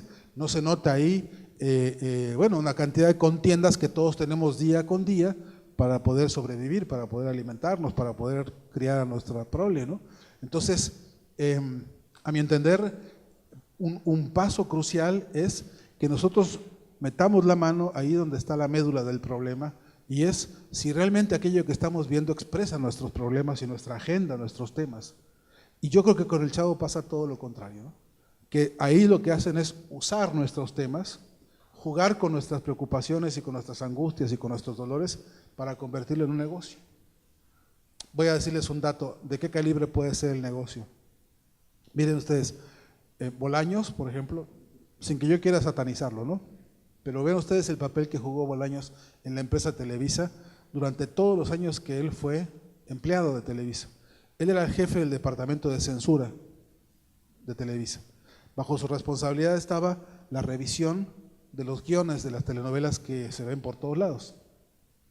Habrán visto alguna vez una telenovela mexicana, ¿no? Habrán tenido que padecerlas, me imagino, ¿no? Bueno, él era el jefe del departamento de censura. Durante décadas la palabra divorcio estuvo prohibida en las telenovelas porque Bolaños la prohíbe. Para que vayamos viendo el recorte intelectual, ¿no? La palabra aborto ni soñando, pero ni de broma, ¿no? La palabra, bueno, ya, así digamos un vocabulario que hoy es un vocabulario de la problemática social en todo el mundo, estaba vedado porque él había dicho en un reglamento editorial que eso no se podía mencionar. Lo cito porque mira el calibre del problema de la agenda, ¿no? El problema de los temas, el problema de la sustancia semántica, el problema del territorio del imaginario colectivo y de todo lo que cada quien piensa en su vida diaria, minuto a minuto. Qué distancia tan enorme hay entre eso y lo que pasa por las pantallas. Entonces, yo creería que un camino es ese, ¿no? Meternos a fondo a ver cuánto de lo que la gente discute hoy, ¿no? Los debates diarios, de si la inflación, de si la inseguridad, de si, ¿no? ¿Cuántas son la agenda nuestra?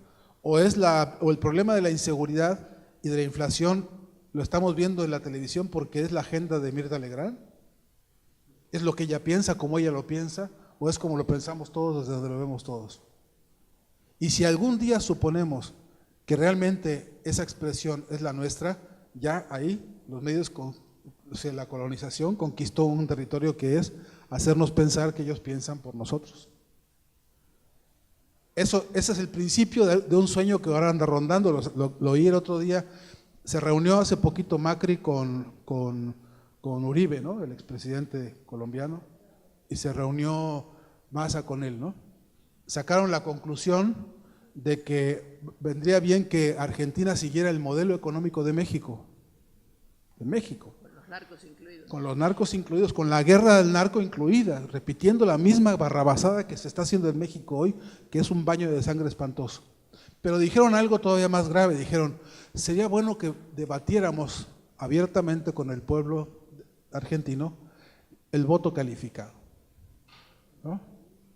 Así como ellos se reservan el derecho de tener la opinión de lo que se supone que opina el pueblo, ahora se reservan el derecho de pensar que alguien vote calificadamente por todos los burros que no saben votar, ¿no? Esa discusión la tuvieron, está publicado ahí en algunos diarios que lo sacaron, como si hubiese sido un día de campo, como si hubiese sido una charla, uy, qué ilustrados y qué cultos estos hablando de semejantes temas. En ninguno de los casos es la agenda nuestra, ¿no? La agenda de la lucha de los pueblos, la agenda emancipatoria, las exigencias de un pueblo, de los pueblos que no quieren más este coloniaje emocional, afectivo, teórico, político, ¿no? Yo creo que ahí hay un caudal de trabajo. Ahora son enunciados, ojalá pudiéramos convertirlo en ventanillas, ¿no? Simplificadas para poder discutir también el campo de las ideas de una manera accesible, comprensible, llana. Decía Jaureche, para que lo entienda el criollo, ¿no? No sé si contesté algo de lo que, pero... Bueno, pero hay algo que coincidimos, hay que descolonizarnos, cada uno tiene que descolonizar, porque lo que leemos, lo que pone la televisión, puede ser usado en tu contra. Todo lo que miras puede ser usado en tu contra. Y hay que repensar. Hay cosas que sí, que uno acepta como válidas y otras que no van para nuestro pueblo. Hay una mano por acá y... Había una mano por allá también. Adelante. Buenas noches, profesor. Sí, quería hacerle una pregunta. Cuando falleció el señor Bolaños, bueno, en las redes sociales y demás, en relación a lo que usted dijo, pude escuchar muy pocos comentarios. En general, los comentarios apuntaban a un chavo humilde, pobre, que no es un delincuente, que no sale a robar, que no se delinque tomando drogas, ¿sí? Que no es un chico de la calle, que no es un chico que vive en las calles, ¿sí? Que es un chico humilde, que es un chico que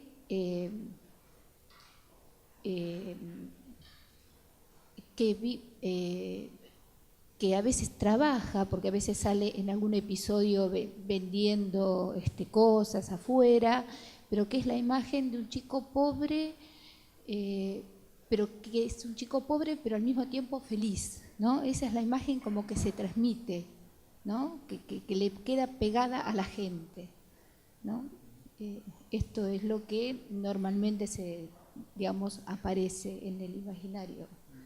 En relación a lo que usted dijo, escuché, y que yo también pienso en esa misma línea, se escucha muy poco en relación al programa. El programa invadió y continúa justamente con esto, ¿no? Y es muy fuerte la impronta, y sigue. Eso quería preguntarle qué piensa usted al respecto. Si quiere, le cuento dos cositas. El día que falleció Bolaños, se organizó en el estadio de fútbol más grande de la Ciudad de México, que se llama Estadio Azteca. Caben 120,000 personas en ese estadio. Se organizó la ceremonia fúnebre, ¿no? Cobraron la entrada. La gente tuvo que ir a conseguirse su boleto para entrar, porque además de tener al féretro vinieron cantantes, vinieron estrellas de Televisa que ya no se pusieron a bailar porque, bueno, algo les queda todavía como de pudor, pero fue un espectáculo comercial también ese. Sigo abonándole a esta concepción de quiénes son estos que controlan el discurso respecto a qué piensan ellos de lo que son los pueblos, ¿no? Y es cierto que Bolaños muchas veces defendió, le digo porque yo lo conocía a Bolaños, estuve en 2 veces en unas mesas de discusión en un congreso sobre comunicación para niños, en las que discutimos acaloradamente, y él decía eso, ¿no? Le decía, primero, yo no soy ninguna hermana de la caridad, yo soy una persona que tiene un negocio y yo veo por mi negocio. Así decía, con ese desparpajo, ¿no? Y luego defendía esto, bueno, si finalmente no estoy presentando un delincuente, es un pobre feliz. Pues sí, claro, pues qué mejor sueño de los oligarcas que los pobres además estén contentos, ¿no? David Cooper, un teórico que se hizo llamar el padre de la antipsiquiatría, decía, al establishment, a la oligarquía, a la burguesía, no solamente le interesa ponernos la bota en el cuello y reprimirnos, le interesa convencernos de que nosotros siempre estuvimos equivocados. Le interesa convencernos de que la razón siempre la tuvieron ellos y les interesa que encima de todo les aplaudamos. Que encima de todo estemos contentos y felices por cómo nos tienen. Eso es lo que dice Cooper, que es el grado máximo de lo que ahora diríamos el coloniaje, ¿no? Encima de que te arrodillas, encima de que te insulto, encima de que no te respeto la vida y no te respeto la dignidad, encima quiero que me lo aplaudas. Para eso te pongo a Tinelli, para eso te pongo al Chavo del Ocho, para eso te pongo todo lo que te pongo, para que aprendas a domesticar tu resignación y tu humillación, y entonces no reclames y no exijas, porque los pobres son también felices, ¿no? Teníamos una película clásica en México que se llamaba Los pobres también lloran, ¿no? Luego hicieron una telenovela que se llamaba Los ricos también lloran. Con esta moraleja colonial, que es la que venimos viendo desde Bartolomé de las Casas hasta el presente. Con todas las luchas de Bartolomé de las Casas, no pudimos frenar el avasallamiento de los pueblos originarios de América y de México, con todo y los grandes importantes tesis, ¿no? Por el respeto del otro, porque la patria es el otro, ¿no? Por esos grandes importantes valores todavía no hemos logrado que sean hegemónicos, que sean los valores que van a venir a normar y a cambiar y a transformar nuestras conductas y nuestras relaciones sociales. Estamos todavía por ver el cambio. Ese cambio que hoy se está construyendo, bueno, con avances como el de este país, porque hay que decirlo, yo no voy a cansar, de veras, soy un enamorado de lo que está pasando en este país. No están muy atendidos ni acá ni en ningún lado. Es una de las grandes tareas, pero no vamos a poder hacerlo si no con el compromiso de la descolonización de nuevo y de la profundización de los proyectos. No ha sido capaz el Estado de gestionar eso en ningún lugar. Tienen que ser capaces los pueblos de organizarse y de dar esa batalla también, en más de un sentido. Pero lo que es verdad, de todas maneras, es que los instrumentos del Estado, en la medida en que se democraticen y se amplifiquen, tendrán que transformarse. Yo creo que todavía no hemos visto ni el 10% de lo que los Estados pueden llegar a hacer si realmente se democratizan y se dinamizan al calor de las necesidades sociales. Cuando los Estados realmente dirijan y contengan la agenda de los pueblos como premisa de todo lo que pase, ¿no? Esa es la tarea pendiente, yo creo. Y uno de los grandes pendientes es ese, ¿no? Quebrar las grandes unidades ideológicas con que nos han mentido, y decía Bolívar, ¿no? Por el engaño nos han derrotado más que por la fuerza, ¿no?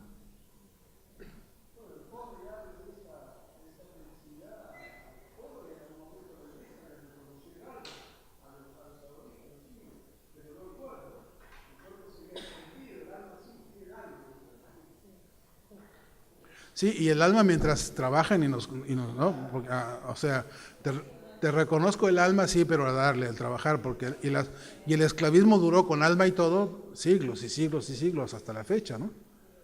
Hasta la fecha, y la incomprensión brutal hoy es de una gravedad extrema, frente a yo le puedo contar un montón de historias con el EZLN y los pueblos que están en lucha ahí en el sureste de México, donde indígenas, tenemos 56 distintas etnias en México, hablando 56 distintos idiomas, con perspectivas y cosmovisiones totalmente distintas y con una mirada. Usted le pregunta a un lacandón si es mexicano, te dicen, no, yo soy lacandón, no soy mexica. Mexicas o mexicanos son los de México, del Valle de México. No se reconocen.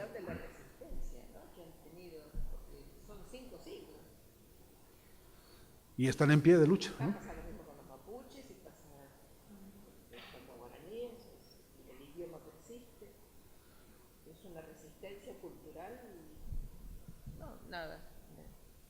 Bueno. Pero es una resistencia en la que tenemos que dar, mira, por eso que la semántica, si me dan 2 segundos para contar una muy concreta experiencia. Mira, en el año 94, cuando el levantamiento del EZLN en México, se negoció una mesa de paz, de concordia y pacificación se llama.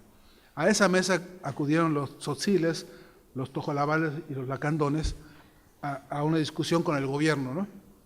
Y los representantes del gobierno de México le dijeron a los compañeros del EZLN, depongan las armas, hermanos. Fíjate el uso de las palabras, hermanos le fueron a decir. Entonces, compañero indígena le dijo, ¿cómo hermanos? Si somos hermanos, somos como Abel y Caín, ¿no? Porque como hermanos si nos has venido a matar durante siglos, ¿no? Le decía al mal gobierno. Y le dijo, pero es que ustedes tienen que comprender, le decía el tipo del gobierno, del PRI, a los compañeros en la reunión, le decía, ustedes tienen que comprender que si siguen en esa posición de levantar las armas, los vamos a derrotar. Entonces los compañeros indígenas, lacandones, pidieron lo que aquí se llamaría, le llaman un cuarto intermedio, no sé por qué se llama cuarto intermedio, pero porque habrá una recámara en medio, ¿no? 15 minutos, ¿no? Cuarto de hora intermedio, ¿no? O algo así. Dijeron cuarto intermedio para reunirnos y se salieron a tener una conversación, pedir comité, y decía el compañero, ¿qué quiere decir derrota? Porque en el vocabulario de estos compañeros no existe la palabra derrota. Es inimaginable el asunto de una derrota, porque no conocen el concepto.